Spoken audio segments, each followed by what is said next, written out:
Cameraman, could you please focus the camera on the water? வழுக்குது அப்படிங்கிறதுக்கு வழுக்குதா எப்படி சொல்றது? If I have to say the example for this word, என்ன see இந்த மாதிரி இப்ப நம்ம sorry I can't walk. This is Iva Shenba from Daffodil Spoken English. Today we are going to learn some vocabularies which are related to rain. So actually I thought to give you these words in rainy season part 1 vocabulary, but I could not give you these words there. So நீங்கள் அந்த video பார்த்துருந்தீங்க அப்படின்னா தெரிஞ்சிருக்கும். I completely drenched when I gave you that last sentence. So இது ரொம்ப நாளாக உங்களுக்கு கொடுக்கணும் அப்படின்னு நினச்சிட்டு இருந்த ஒரு வீடியோ தான். So first word is waterlog. So waterlog அப்படின்னா என்னென்னா after the rain. So wherever we see, if the amount of water collected at one place is called waterlog. So மழை பெஞ்சதுக்கப்புறம் அங்கங்கே தண்ணி நிற்கும் இல்லையா, அந்த நிற்கிறது தான் வந்து அந்த தண்ணி நிற்கிற அந்த ஸ்டேஜ் தான் வந்து நம்ம வாட்டர்லாக் அப்படின்னு சொல்கிறோம். So after we water the plants, நம்ம வந்து செடிக்கெல்லாம் தண்ணி ஊற்றுனதுக்கப்புறம் பார்த்திங்கன்னா அந்த செடியை சுற்றி வந்து தண்ணி நிற்கும். ஸோ அதை கூட வந்து நம்ம வாட்டர்லாக் அப்படின்னு சொல்லலாம். நம்ம இந்த வாட்டர்லாக் அப்படிங்கிற வேர்டை 2 ஃபார்மில் யூஸ் பண்ணுறோம், verb and adjective. Waterlog is a verb and waterlogged is an adjective. So இதை வேர்பில் ஃபஸ்ட்டு எப்படி யூஸ் பண்ணுறது அப்படின்னு பார்க்கலாம். Don't allow the plants to waterlog. செடியை சுற்றி தண்ணி நிற்க விடாதீங்க அப்படிங்கிற மீனிங்கில் யூஸ் பண்ணியிருக்கோம். To waterlog அப்படின்னு சொல்லியிருக்கோம். And this ground is waterlogged. This ground is waterlogged அப்படின்னு யூஸ் பண்ணியிருக்கோம். இங்கே ஈடி வரனால நம்ம வந்து V3 வேர்பில் யூஸ் பண்ணியிருக்கோம் அப்படின்னு அர்த்தம் இல்லை, இல்லை வந்து past tenseல யூஸ் பண்ணியிருக்கோம் அப்படின்னு அர்த்தம் இல்லை. This ground is waterlogged அப்படின்னா என்னென்னா adjective ஃபார்மில் யூஸ் பண்ணியிருக்கோம். is waterlogged அப்படின்னு யூஸ் பண்ணியிருக்கோம்.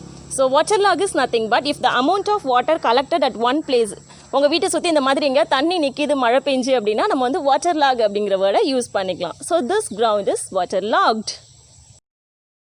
Now let's look at the meaning of the phrasal verb bog down. So bog down means to become stuck in a wet or muddy land is called bog down.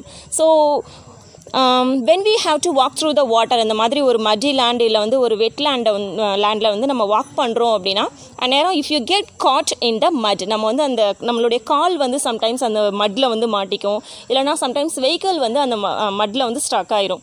So அந்த மட்டில் வந்து நம்ம மாட்டிக்கிறோம் அப்படிங்கிறது தான் நம்ம பாக் down அப்படின்னு சொல்கிறோம். See, now I got bogged down. So இந்த மாதிரி நம்ம கால் வைக்கும்போது நம்ம செப்பல் வந்து உள்ளே செட் ஆயிரும் இல்லையா, அதுதான் நம்ம பாக் டவுன் அப்படின்னு சொல்கிறோம். ஸோ வந்து நான் சேத்துல மாட்டிக்கிட்டேன் அப்படின்னு சொல்கிறது. I got bogged down and my car got bogged down, my bike got bogged down, அந்த மாதிரி யூஸ் பண்ணிக்கலாம். So bogged down is nothing but to become stuck in a wet or muddy land is called bogged down. And our next word is wade through. Wade through is nothing but to walk through the water or mud is called wade through. So இந்த மாதிரி ஒரு water lock இருக்குது, after the rain இந்த மாதிரி water lock இருக்குது. அந்த water லாக்ஸில் வந்து நம்ம நடந்து போக வேண்டிய ஒரு சுச்சுவேஷன் வந்துச்சுன்னா இந்த மாதிரி நம்ம வந்து வாட்டரில் நடப்போம் இல்லையா, it's very difficult to walk. So இந்த மாதிரி நம்ம வந்து இதில் வந்து இந்த தண்ணியில் வந்து கிராஸ் பண்ணி நடந்து போகிறது தான் வந்து நம்ம wade through அப்படின்னு சொல்கிறோம். So if you wade through the water that makes you very difficult to walk. See, இந்த மாதிரி இப்போ நம்ம I can't walk. ஸோ இந்த மாதிரி இப்போ நடக்கிறோம், இந்த மாதிரி தண்ணி நிற்கிது, அதில் வந்து நம்ம நடந்து போக வேண்டிய ஒரு சுச்சுவேஷன் இருக்குன்னா அதுதான் வந்து நம்ம wade through அப்படின்னு சொல்கிறோம். ஸோ ஒரு வாட்டரில் நடந்தாலும் சரி, இல்லை வந்து ஒரு லேண்ட் வந்து இந்த மாதிரி ரொம்ப மட்டியாக இருக்குது, அதில் வந்து நம்ம நடந்து கிராஸ் பண்ண வேண்டி இருந்தாலும் சரி, இந்த 2 சுச்சுவேஷனுக்குமே நம்ம wade through அப்படிங்கிற வேர்டை யூஸ் பண்ணிக்கலாம். ஸோ நம்ம வந்து ஒரு ரிவர் போகிறோம், இல்லைனா ஒரு பீச்சுக்கு போகிறோம் அப்படின்னா அங்கே நம்ம வந்து ஸ்விம் பண்ணாமல் ஜஸ்ட் வாக் பண்ணுவோம் வாட்டரில். ஸோ அந்த மாதிரி வாக் பண்ணுறது கூட நம்ம wade through அப்படின்னு சொல்லலாம். So wade through is nothing but to walk through the water is called wade through. See, now I wade through the water. See, இந்த மாதிரி இப்படி நடந்து போகிறது தான் நம்ம wade through அப்படின்னு சொல்கிறோம். And our next word is moss. Moss is nothing but it's a small plant which grows in a shady or wet areas. So its Tamil meaning is பாசி படிஞ்சிருக்கு அப்படின்னு சொல்லுவோம் இல்லையா. ஸோ மழை பெய்கிற நேரத்தில் வந்து இந்த செடியை சுற்றி வந்து நம்ம வீட்டு வால்ஸ்லலாம் கூட பார்க்கலாம். ஸோ இந்த மாதிரி வந்து if you see the green thing on the surface, then you would say it's a moss. We can use this moss in 2 forms. So moss அப்படிங்கிறது வந்து நம்ம நவுன் ஃபார்மில் ஆக்சுவலாக யூஸ் பண்ணுறோம், and mossy is an adjective. So this place is covered with moss. இந்த இடம் வந்து அந்த பாசியால் வந்து படிஞ்சிருக்கு அப்படின்னு சொல்லுவோம். இங்கே வந்து நம்ம நவுன் ஃபார்மில் யூஸ் பண்ணியிருக்கோம். And mossy is an adjective. So it's quite mossy அப்படின்னு சொல்கிறது. This place is quite mossy அப்படின்னு சொல்லுவோம். ஸோ ஒரு வால்ஸில் வந்து அந்த மாதிரி பாசி படிஞ்சிருக்கு அப்படின்னா this wall is quite mossy அப்படின்னு சொல்லுவோம். ஆக்சுவலாக இங்கே ஒரு ட்ரீ இருக்குது, அந்த ட்ரீயில் கூட பாசம் படிஞ்சு தான் இருக்குது. ஸோ இந்த மாதிரி நீங்கள் எந்த இடத்துலையாவது இந்த மாதிரி பாசி படிஞ்சிருக்கிறத பார்த்தீங்க அப்படின்னா இட் இஸ் குவைட் மாசி அப்படின்னு சொல்லலாம். And it is covered with moss அப்படின்னா நவுன் ஃபார்மில் யூஸ் பண்ணியிருக்கோம். இட் இஸ் குவைட் மாசி அப்படின்னா அட்ஜெக்டிவ் ஃபார்மில் யூஸ் பண்ணியிருக்கோம். So moss is nothing but அந்த பாசி.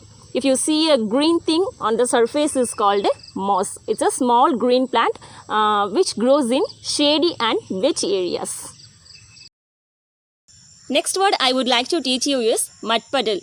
Mud puddle is nothing but it's a small amount of water that collected at one place and that has mud as well. So ஒரு இடத்துல தண்ணி இருந்து அதில் வந்து சேரும் தண்ணியுமா இருக்குது அப்படின்னு சொல்லுவாங்க இல்லையா, அதை தான் நம்ம மட் பஜில் அப்படின்னு சொல்கிறோம். ஸோ இதனுடைய எக்ஸாம்பிள் சொல்லணும் அப்படின்னா just watch out your steps while you walk through the மட் பஜில். ஸோ அந்த மட்படில் நடக்கும்பொழுது பார்த்துப்போ அப்படின்னு சொல்லுவோம். ஸோ இட்ஸ் வெரி ஸ்லிப்பரி, அது வந்து ரொம்ப வழுக்கும். ஸோ பார்த்துப்போ அப்படின்னு சொல்கிறது. So watch out your steps while you walk through the மட் பஜில். ஸோ மட் பஜில் இஸ் நத்திங் பட் ஒரு இடத்துல வந்து தண்ணி இருந்து அதில் ரொம்ப சேராக இருக்குது அப்படின்னா அதுதான் நம்ம மட் பெடல் அப்படின்னு சொல்கிறோம். It's a small amount of water that has mud as well. And our next word is slippery. So இந்த மாதிரி மட்படல் அந்த வந்து மாஸ்லலாம் வந்து நம்ம காலை வைக்கிறோம் அப்படின்னா அந்த இடம் வழுக்கும் இல்லையா, அதுதான் வந்து நம்ம ஸ்லிப்பரி அப்படின்னு சொல்கிறோம். The word slippery is an adjective. So it is slippery அப்படின்னு சொன்னாலே இது அண்டர்ஸ்டுட் தான். ஸோ இட் இஸ் ஸ்லிப்பரி அப்படின்னா இந்த இடம் வழுக்குது அப்படின்னு சொல்கிறோம். ஸோ அந்த அன்ஸ்டேபிள் நம்ம நடந்துட்டு இருக்கும்பொழுது அந்த அன்ஸ்டேபிள் பொசிஷனை தான் வந்து நம்ம ஸ்லிப்பரி அப்படின்னு சொல்கிறோம். Our next word is stagnant water. So stagnant water is nothing but if the water is not moving or flowing, then we would say it's a stagnant water. Its Tamil meaning is தேங்கிய தண்ணீர் அப்படின்னு சொல்லுவாங்க. So மழை பெஞ்சதுக்கப்புறம் ஒரு இடத்துல வந்து தண்ணி தேங்கி நிற்கிது and if you get unpleasant smell from it and வந்து it looks so dirty, நம்ம வந்து அதை வந்து stagnant water அப்படின்னு சொல்கிறோம். தேங்கிய தண்ணீர் அப்படின்னு சொல்கிறது. அதுலேருந்து ரொம்ப வந்து unpleasant smell வரும், பார்க்கறதுக்கு வந்து ரொம்ப மட்டியாக ரொம்ப அழுக்காக இருக்க மாதிரி இருக்கும். அந்த மாதிரி தண்ணி தேங்கி இருந்துச்சுன்னா நம்ம வந்து அதை ஸ்டாக்னன்ட் வாட்டர் அப்படின்னு சொல்கிறோம். It's not safe to play in stagnant water. So இந்த மாதிரி ஸ்டாக்னன்ட் வாட்டரில் வந்து குழந்தைங்க வந்து ப்ளே பண்ணுறது வந்து சேஃப் கிடையாது அப்படின்னு சொல்கிறது. And it's not safe to swim in the stagnant water அப்படின்னு சொல்லுவோம். So stagnant water is nothing but இந்த மாதிரி ஒரு இடத்துல வந்து தண்ணி மூவ் ஆகாமல் தேங்கி இருந்துச்சுன்னா அதுதான் நம்ம ஸ்டாக்னன்ட் வாட்டர் அப்படின்னு சொல்கிறோம். தேங்கிய நீர் அப்படின்னு அர்த்தம். And our next word is subside. The word subside is a verb. If the water level goes down gradually, then we would say the water level is subsiding. So subside is nothing but இப்போ வந்து இந்த water level வந்து அப்படி கம்மியாகிட்டே வரும் இல்லையா, so தண்ணி வந்து வடியுது அப்படின்னு சொல்லுவாங்க. ஸோ அந்த வாட்டர் லெவல் கம்மியாகிற அந்த சுச்சுவேஷனை தான் வந்து நம்ம சப்சைட் அப்படின்னு சொல்கிறோம். So the water level has subsided அப்படின்னா என்னென்னா அந்த வாட்டர் லெவல் வந்து கம்மியாயிருச்சு அப்படின்னு சொல்கிறது. So subside is nothing but if the water level goes down gradually, so we would say the water level is subsiding. And our next word is ripple. The word ripple is also a verb. It's nothing but it's a small wave on the surface of the water is called ripple. So இந்த தண்ணிக்கு மேலெலாம் இப்போ வந்து நம்ம இந்த கல்லை தூக்கி போடுறோம் அப்படின்னா அலை அலையாக வரும் இல்லையா, இந்த தண்ணிக்கு மேலே வர அலையை தான் வந்து நம்ம ரிப்பிள் அப்படின்னு சொல்கிறோம். அண்ட் வந்து இப்போ நம்ம ஒரு தண்ணியில் வந்து ஜம்ப் பண்ணுறோம், அதில் வந்து ஸ்விம் பண்ணுறதுக்காக ஜம்ப் பண்ணுறோம், டைவ் பண்ணுறோம் அப்படின்னா அந்த டைவ் பண்ண உடனே மேலே வந்து இப்படி தண்ணி இப்படி ரிப்பிள் ஆகும். ஸோ அலை அலையாக வரும், அதுதான் வந்து நம்ம ரிப்பிள் அப்படின்னு சொல்கிறோம். Cameraman, could you please focus the camera on the water? See, now the water is rippling. So இந்த மாதிரி வேவ்ஸ் வருது இல்லையா வாட்டரில், அதுதான் நம்ம வந்து ரிப்ளிங் அப்படின்னு சொல்கிறோம், ripple. Okay, that's all with the lesson today. Let's wind up this session. So இந்த vlogல வந்து நம்ம more than 9 words கிட்ட பார்த்துருக்கோம், more than 8 words கிட்ட பார்த்துருக்கோம். I hope this lesson was very helpful for you, and if it is useful, please leave your comments in the comment box and share my video with your friends, and don't forget to subscribe my channel. Thank you. Bye.